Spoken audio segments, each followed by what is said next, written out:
कहानी की शुरुआत उस लम्हे से होती है जब तकदीर एक बार फिर नाहार और रूही को एक दूसरे के बेहद करीब ले आती है। शाम के वक्त रूही गातू शाम के मंदिर में इबादत के लिए पहुंचती है और ऐन उसी वक्त नाहार भी वहां आ जाता है। मंदिर की घंटियों और हुजूम के बीच अचानक धक्के से नाहार के हाथ से संदूर फसल कर रूही की मांग में भर जाता है।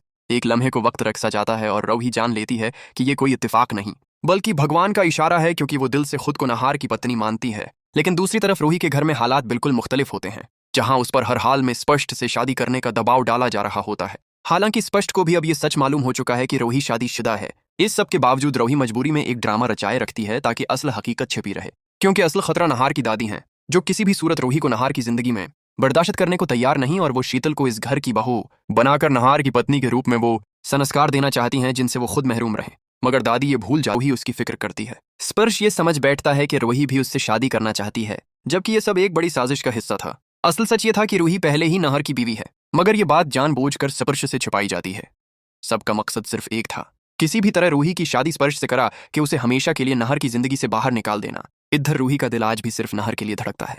वो मजबूरी में दादी के झूठे आंसुओं में आकर शादी के लिए हाँ तो कर देती है, मगर दिल से वो आज भी नाहर से ही मोहब्बत करती है। नाहर भी रूही से दूर रहते हुए भी उसे भला नहीं पाया था। दोनों के बीच गलतफहमियां थीं, मगर मोहब्बत आज भी जिंदा थी। शादी का दिन आ जाता है, पूरा गोयनका हाउस सजा हुआ होता है, शादी का मंडप तैयार होता है, सब खुश होते हैं सवाए रूही और नाहर के। रूही टूटी हुई थी और नाहर के दिल में गुस्सा और बेबसी भरी हुई थी। नाहर को एहसास हो जाता है कि अगर आज ये शादी हो गई तो वो रूही को हमेशा के लिए खो देगा। इसी दौरान खाटू बाबा का चमत्कार नाहर को रास्ता दिखाता है। नाहर फैसला कर लेता है कि अब वो इस शादी को किसी भी कीमत पर रोकेगा। जैसे ही पंडित जी लड़का और लड़की को बुलाने के लिए कहते हैं, नाहर बगैर कुछ सोचे पुलिस स्टेशन फोन करता है और सारी सच्चाई बता देता है।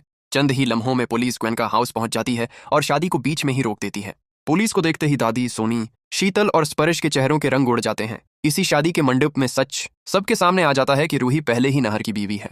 स्पर्श को शदीद गुस्सा आता है, क्योंकि उसके साथ बहुत बड़ा धोखा हुआ होता है। रूही अब भी समझ नहीं पाती कि नाहर ने पुलिस क्यों बुलाई, मगर बहुत जल्द उसे एहसास हो जाएगा कि नाहर आज भी सिर्फ और सिर्फ उसी से मोहब्बत करता है। साथ ही रूही की एक और बड़ी गलत फहमी भी टूटने वाली है। उसे लगता था कि बटू नाहर का बेटा है, मगर सच ये है कि बटू रोमल का बेटा है।